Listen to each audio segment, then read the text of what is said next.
Welcome back to another video regarding my ownership sa Cherry Tiggo 7 Pro. And I'm making this video kasi if you watched my previous video, I said na nagka-issue ako sa aking parang center console na it hanged, na hindi na nag-respond. And unfortunately, it happened again. Actually right now, hindi pa siya gumagana. So I just want to let you know or let you see kung ano yung ibig kong sabihin before. Let me just switch this view. As you can see, I was on a Zoom meeting kanina and I was shocked kasi hindi ko na press yung mute. And eto nga, hindi na. And actually, in-unplug ko na yung phone ko. So supposedly dapat hindi na to connected sa phone, but it's stuck. Hindi nga ma-press anywhere or anything. And eto rin, hindi gumagana. See, I tried yung long press. I don't know if it's in the manual pero hindi rin. Pero ito, if I try to adjust the aircon,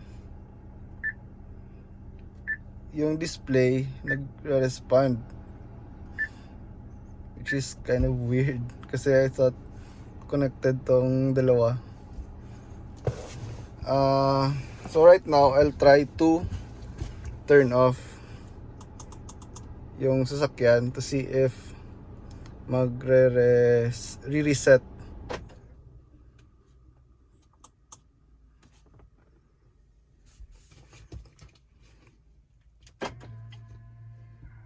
So I locked myself inside the car and nag-turn off na yung center console. Let's see if I turn it back on, kung mag-okay na siya.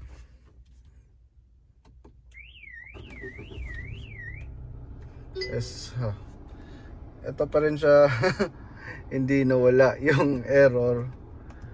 I think I'll bring this sa casa mamaya so that they could check it and maybe diagnose kung ano talaga yung main cause itong issue, kasi it's a really big hassle on our end as owners if ito yung mangyari, kasi ang daming functionalities na mawawala sa iyo kung hindi mo to ma-access.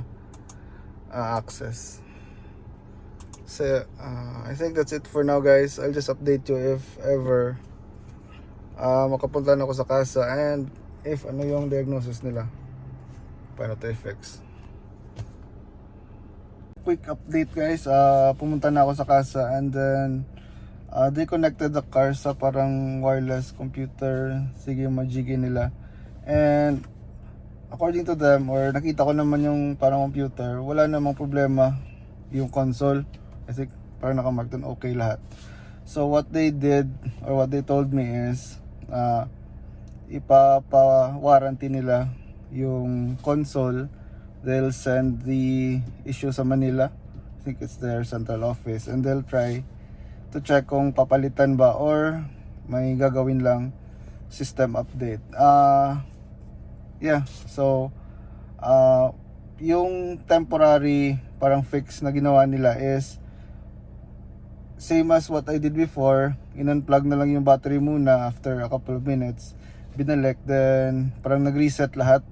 So it's okay now, but kudos sa kanila kasi they went one step ahead na to avoid it from happening again. Ipapa-warranty na lang talaga. So kudos sa Cherry Bacolod for helping me taking care of this issue, and hopefully they'll get back to me mga in a quickest way possible. So yeah, and I'll be doing another video if ever may update na regarding my issue. And yun nga pala, I asked them if this is a parang common issue sa model ng sasakyan natin, which is Tiggo 7 Pro, and they said dito sa Bacolod this is the first time they encounter this issue. And yung common issue daw na nakukuha nila is yung parang sa fan sa labas na nagko-cause ng overheating. I don't know, I haven't experienced that yet, and hopefully hindi ko yun ma-experience. But yeah, next time I'll be doing another one if may update na. And if you want to be updated, just follow, subscribe to my channel, and if ever may mga issues naman kayo, then just comment down below. Baka na-encounter rin yan ng ibang mga Cherry Tiggo 7 Plus owners. So thank you for watching, and hopefully okay lang tayong lahat dyan.